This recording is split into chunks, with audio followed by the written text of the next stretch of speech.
Lolo, good day everyone. Try natin i-solve itong problem na. Unang-una, ang hinahanap sa atin ay yung flexural deflection. Yan. At midspan. So, first given tayo. Meron tayong width na, weight na 60 pound feet. May length tayo na 10 feet. Meron tayong mass. At B, ito, at B, na 1,200 pound,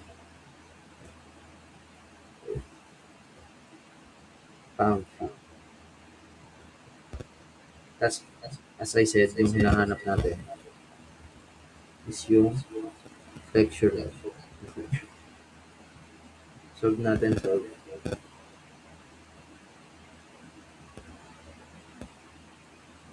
Unang-una yung summation ng forces A equals 0. Na pag kinumpit natin yan, ganito ang magiging equation. RB at 10 feet minus 60 times 10, given naman to, times 5 minus 1,200. Ano, mga given lang siya. Then, equate sa 0. Ang RB natin ay okay, 10 RB minus 3,000. Ito, 3,000 ito. Minus 1,200 equals 0. And simply by transposing, we will get 420 pounds facing upwards, meaning ay positive siya. Then, once we have that, we can now move on sa summation ng forces y at 0. RA plus RB minus 60 times 10. Given pa rin to. Equate sa 0. And since meron tayo nito, RA na lang palalabasin natin. RA plus 420 pounds minus 600. Equate to 0.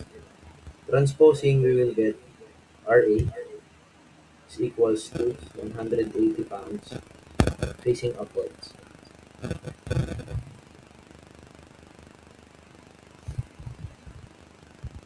Now to solve, we will use this equation.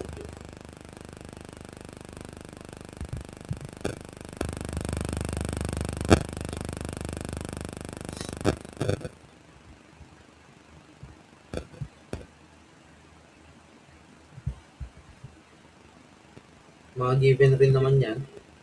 So, madali lang siya i-input. So, m of x is equals to 180. Ito yan, 180.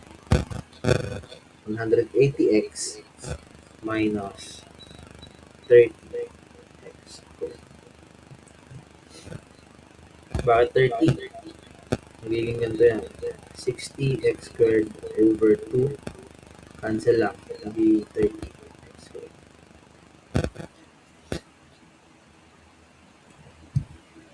Now that we have that, pwede na natin simulan yung pag-derive para makuha natin yung flexural flexion niya. E di,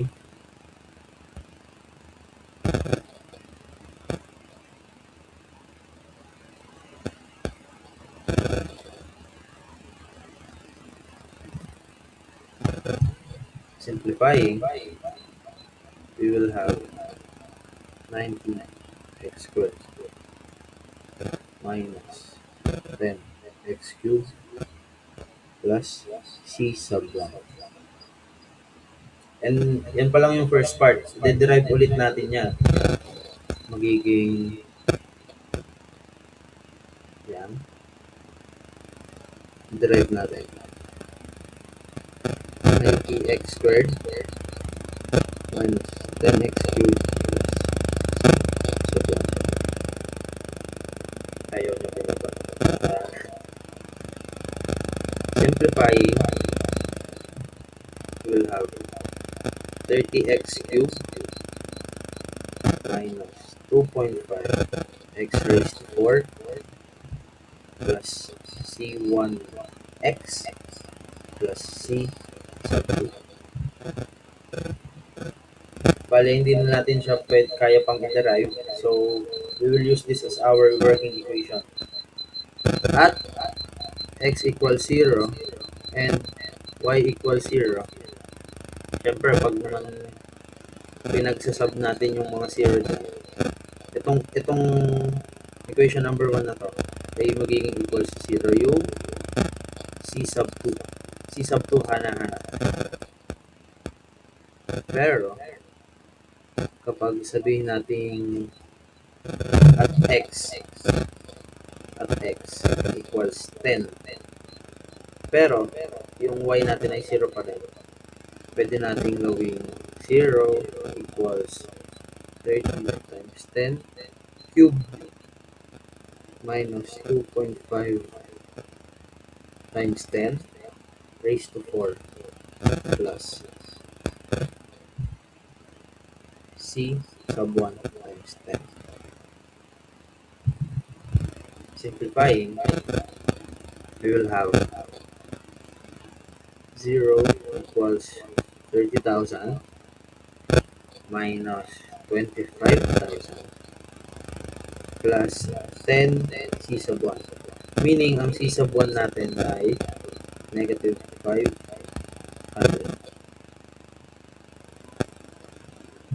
Yan, meron na tayong mga napadami na natin yung given natin. Pwede na natin ma-solve yung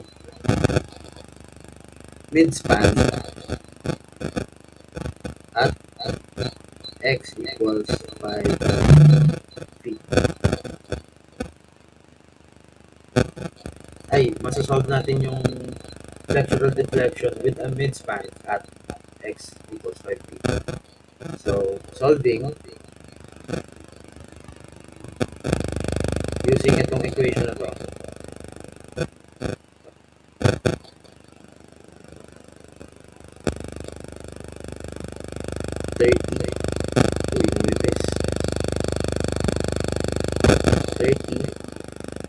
times 5 30 times 5 cube minus 2.5 times 5 raised to 4 plus c1 times 5 plus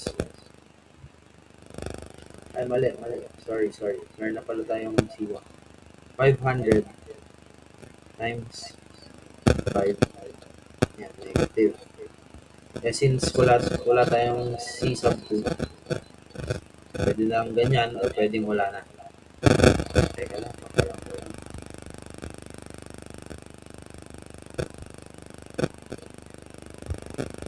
Yan. Simplifying, we have 3,750 minus 1,562.5 minus 2,500. Kita na agad, no, pag tinignan negative, ibig sabihin magpupush siya downwards.